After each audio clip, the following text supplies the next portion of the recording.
Today I wanted to share with you a little bit from 1 Samuel chapter 30, just the first 6 verses. So it says, 3 days later, when David and his men arrived home at their town of Ziklag, they found that the Amalekites had made a raid into the Negev and Ziklag. They crushed Ziklag and burned it to the ground. They carried off the women and children and everyone else, but without killing anyone. When David and his men saw the ruins and realized what had happened to their families, they wept until they could weep no more. David's 2 wives, Ahinoam from Jezreel and Abigail, the widow of Nabal from Carmel, were among those captured.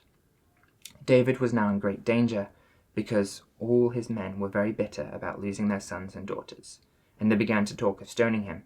But David found strength in the Lord his God. And that's that bit that I want to focus on tonight, that David is overwhelmed with these friends who suddenly become his enemies and talk of stoning him. And what does David do? He turns to the Lord for his strength.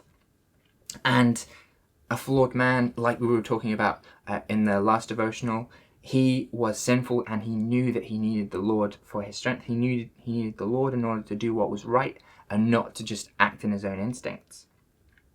And so you see that he didn't turn to his top warrior at the time and he's like, hey, listen, we've got to smooth things over, and try and work things out himself. He didn't turn to someone else who may have been okay with him at the time and just being like, all right, I need a little bit of encouragement right now. I need a little bit of a pep talk. They're trying to talk of stoning me, but, I just need a little bit of a pep talk right now. He didn't do any of that. Instead, he turned to the Lord for his strength. And when he was overwhelmed with this adversity, he then went to the Lord instead of going to situations or to people for that, to then be built up. He then went to the Lord instead for that strength. And throughout our lives, we're going to be overwhelmed with adversity. Now, it may not, for instance, be always friends that suddenly become enemies and seek to stone us, but it's going to be different things. Sometimes it's going to be financial worries. It's going to be sometimes family that just gets on our back. It's going to be health that's just dragging us down. It's going to be all these different anxieties that are just overwhelming and just can seek to just overwhelm us. And the problem is that anxiety is a terrible friend, and yet we still open the door when it knocks. And it's going to discourage us and distract us from the God of the universe, the one who is in control. And it's going to distract us from the fact that the Lord is the one that is holding tomorrow. The Lord's working on tomorrow still, so let's just trust him with it, because we're simply responsible for today. Let's not our anxieties get the better of us and think we need to worry about tomorrow. And when we're overwhelmed, then where do we turn? What's our natural inclination? We need to remind ourselves to instead turn to the Lord, to, as the hymn says, take it to the Lord in prayer. That whatever we may be facing, whether it's overwhelming us and just seeking to overtake and consume our thoughts, instead we turn to the Lord and we ask him to take control and to strengthen us. And we can take it to the Lord in prayer because there's not a single thing that's happened in this life that has not passed before the throne of God. And it's to that throne that we go to and we say, hey, I need your help.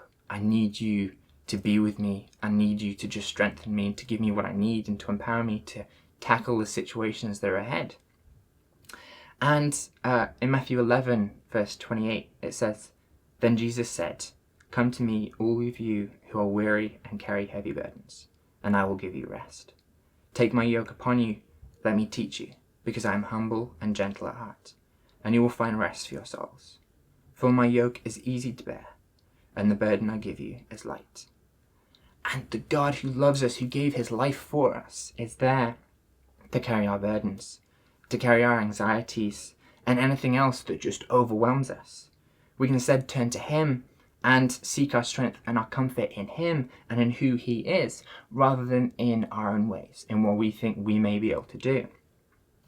And our hope then is in the Lord. And when our hope is in the Lord, when family's against us, we can remember that God has already adopted us as his children. That coronavirus may still be around, but we can remember that the Lord is there. The Lord is our hope, the one who has defeated the grave. Financial troubles may surround us, but we can remember that the Lord is our provider.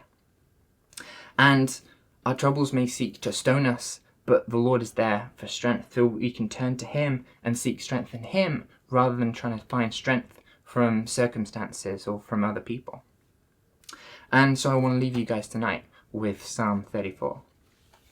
It says, I will praise the Lord at all times. I will constantly speak his praises. I will boast only in the Lord. Let all who are helpless take heart. Come, let us tell of the Lord's greatness. Let us exalt his name together. I prayed to the Lord and he answered me. He freed me from all my fears.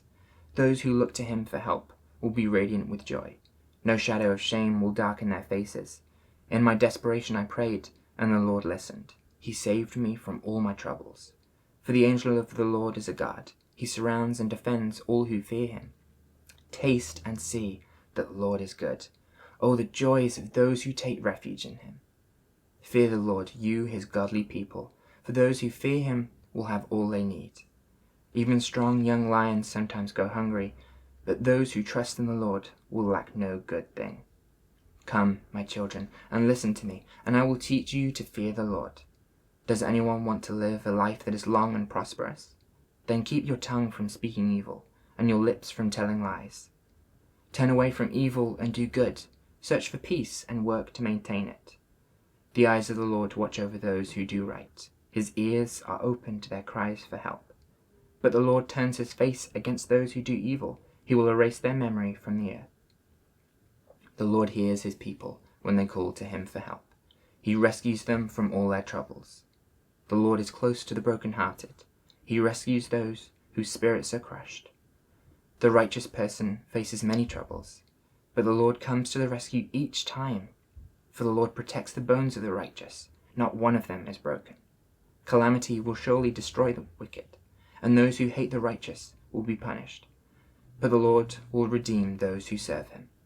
No one who takes refuge in him will be condemned. God bless you guys.